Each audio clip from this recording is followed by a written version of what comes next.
Welcome back to my channel. Oh my god, feeling ko naririnig niyo yung electric fan.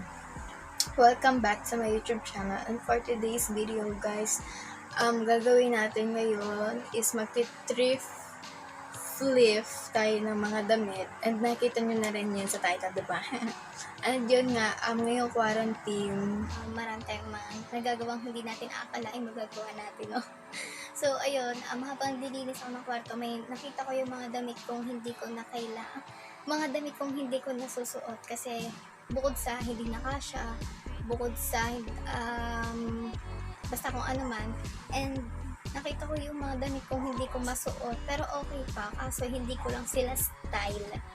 You know what I'm saying, girl? So, ang ingay na naman ng aso. Alayaan nyo na. So, ito yung una nating iti-thrift flip. Itong, hindi ko anong tawag dito, long skirt panis. Itong mahabang, sobrang habang palda. So, makikita nyo naman sa video na yun. May video naman ng before. So, ito, nabili ko lang siya sa ukay-ukay and meron siyang tatak. Ang tatak niya is Another Woman. Oh, tarayo. Ayan, may tatakas Another Woman. Bakit kaya ganun? And ito yung, ang gagawin natin dito is gagawin natin siyang mini skirt. Hindi naman siya totaling sobrang mini. Parang, hanggang taas lang ng tuhod. Ayoko kasi ng sobrang iklik kasi hindi na tayo magiging komportable doon. So, yun yung gagawin natin sa kanya. And tatry ko rin siyang lagyan ng mga, yung mga detail, yung basta makikita nyo na lang mamaya. At kung magagawa pala natin. So, di pa sure. And next, pangalawang damit na iti-thrift natin is itong t-shirt na to. So, makikita nyo ulit yan sa video, sa before. And ito siya, sobrang, actually may tag. May tag pa siya. So, bigay pala to sa ninang ko. Kaso hindi ko nga siya masuot kasi hindi ko style. And this is from Tommy. Ayan. So, ang gagawin ko dito is gagawin natin siyang parang cardigan crop. Pero hindi siya long sleeve. Ito. Hindi siya long sleeve. Basta gagawin natin siyang cardigan crop. And abangan nyo na lang yung magiging kakalabasan nito. And kung gusto nyo makita yung kakalabasan nito, just keep on watching.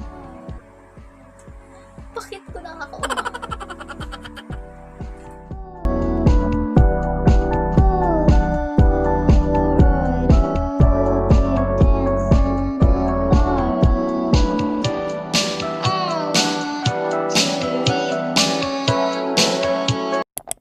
So, guys, hello. So, first time natin mag-voice over. Ayan. So, kinakailangan daw natin ng sewing kit na Spider-Man yung box. Ayan. So, sorry kung medyo yung ating sounds kasi nasa CR ako, natae ako habang alam niya, nag-edit. Ayan. So, yung ginagawa ko dyan is ini-straight ko muna siya, pinapantay ko muna and para maging pantay din yung paggupit natin. So, sa punto na to, iniisip ko na dyan kung hanggang saan ko gugupitin. So, yan na, sinabi ko na hanggang sa dulo na lang dun ng botones para cute. Para meron tayong guide. Ayun. And sa part na to, yan, nilalagyan ko na siya ng line. So, kapag maglalagay kayo ng guide, ng line, so, make sure na meron kayong konting allowance para kung magkamali man kayo or baka kasi sumobra, alam niyo yun. You know what I'm saying? So, after nyo lagyan nung line or nung guide, is gugupitin mo na. So, sabi ko dyan is kinakabahan ako, baka ako'y magkamali ng gupit. Alam niyo naman, dahil tignan niyo naman yung scissor, diba? Sobrang liit at malaki pa yan. Ay, maliit pa sa daliri ko yung gunting. Kaya medyo mapurol po at mahirap dahil yan na lang po nagtatanging gunting sa amin dahil nagsisipurulan na po.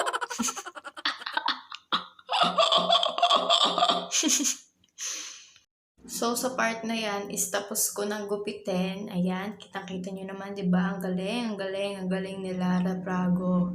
Ayan. So, sa part na to is binabaliktad ko na siya kasi it's time to tahiin na yung ends ng damit. Yung ginapit natin, tatahiin na natin siya. Ayan. So, pina-fold ko na kung hanggang saan ko siya tatahiin. Ayan, parang yung panahon yan, tinatansya ko na po kung hanggang saan at kung gaano kakapal yung tatahiin natin. So, yung next naman is, ayan, tatahiin na natin siya. So, kailangan na natin ng crayon or needle and sinulid. So, yung sinulid is depende na yun sa kulay ng tatahiin ninyong damit. Ano? So, yung gagawin nating stitch, yung pananahin, ang tawag doon sa pananahin gagawin natin ay pa-box stitch. Kung nilagyan natin siya ng mga safety pins, and para meron lang tayo na guide or para ma-fold lang yung yung dulo para matahin natin. Ano? So, sa pagtatahi natin, so kailangan lang natin na magdoble ingat dahil ayaw naman natin na masasaktan tayo, di ba? Kasi masakit. Parang walang sense na yung sinasabi ko. Pero yan, tinatahi ko na siya ng pa-box stitch. And yung box stitch, parang, I think grade 8 or grade 7, tinuturo na naman yun sa atin, di ba? And I know, alam nyo na rin kung paano manahin ng box stitch.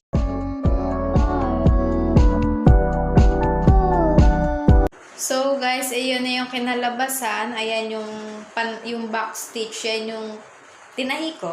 Ayan. So, sorry guys pala kung medyo yung sounds natin dahil inabot na po tayo ng ulan. So, ayan, pinapakita ko na sa inyo yung tinahi ko. Yan lang. Hindi ko na pinakita yung kung paano ko tahiin na mano-mano. So, dahil alam niyo na naman kung paano yung box stitch.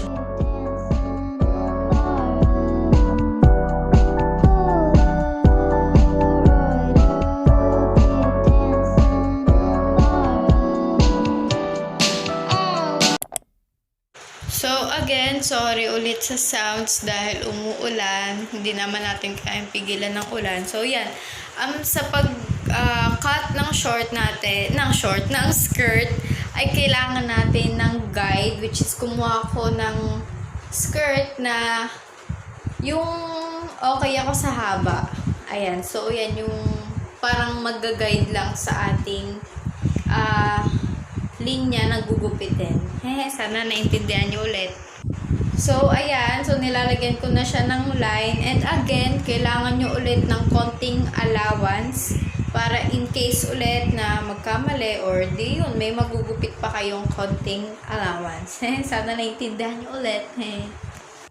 So, yung next is gupitin na natin siya. Ayan, ginugupit ko na siya. And kung makikita nyo, parang hindi rin nasunod yung skirt na gusto natin, dahil may konting ang allowance, 'di ba? Ang galing natin, ang galing talaga. Pero yung kagamit-gamit pa rin naman yung skirt na denim skirt na 'yan. Huwag kayo mag-alala. Tapos ko na siyang gupitin. Ayan, kita nyo naman, 'di ba? Ang cute. So, dahil ayan, kung makikita nyo, may konti nga siyang allowance kasi i-fold natin siya and doon natin siya tatahiin. So, kung makikita nyo sa side, ayan, medyo luag siya. So, ang nag-decide ako na bawasan yung pagkaluag niya. And, ayan, lalagyan ulit natin siya ng line para maging guide natin sa ating paggugupit. Ayan. So, basta, tansyahan na lang. Wala na ako sinunog na measurement dyan. Basta, tansyahan na lang.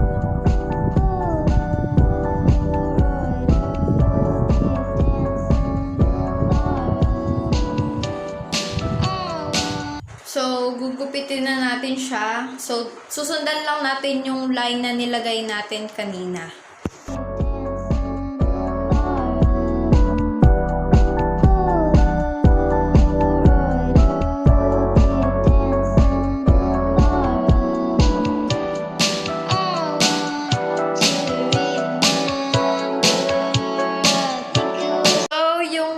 Naman is i-fold na natin yung ends ng skirt para lagyan na natin siya ng safety pin or pardible. Ayan, lalagyan na natin ng pardible para meron tayo na guide ulit sa pananahi ng dulo ng skirt. So, ang pananahing gagawin ko ulit dyan is pa-back stitch.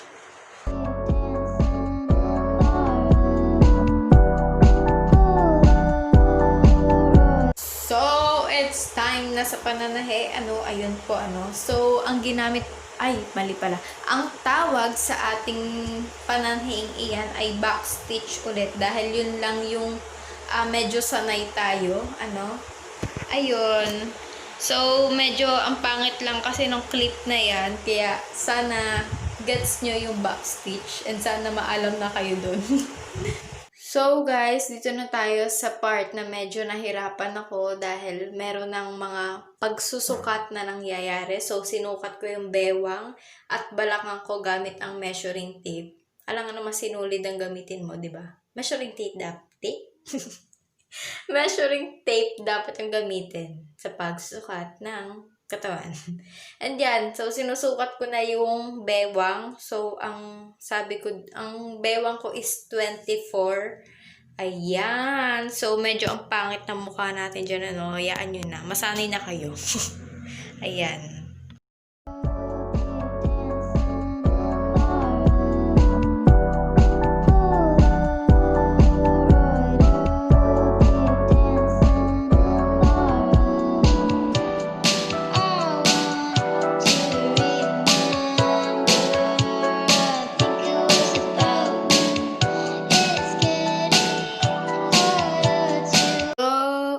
Time to tahe. So, ang kailangan ulit natin, syempre, crayon at sinulid. So, ang ginawa ko lang dyan is pagkokonekin lang po natin yung dalawang dulo. At ang gagawin po ulit natin na pagtatahi diyan ay pa-back stitch dahil yun lamang po ang gamay nating pagtatahi. Ano daw?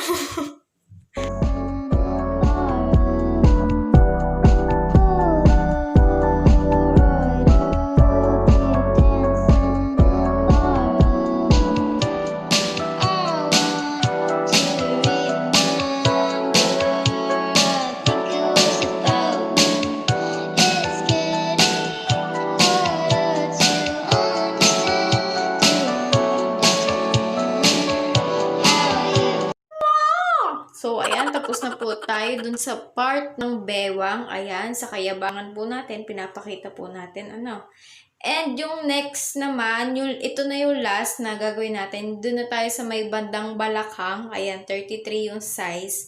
And, compare nyo dun sa una, dun sa bewang is 24. And dun naman sa balakang is 33. So, kung, di ba, lahat naman tayo may puwet, syempre, mag-a-adjust. Kailangan natin maglagay ng konting luag para magkasya yung puwet natin, And, doon sa mga walang puwet, yabang. Feeling may puwet, Ayun, ito na yung last part, and ganun pa rin naman yung gagawin natin, pa-back stitch lang ulit yung gagawin natin na tahi. And, after nun, yan, pwede nyo na isukat, and, Gora na sa Tagaytay! Lego!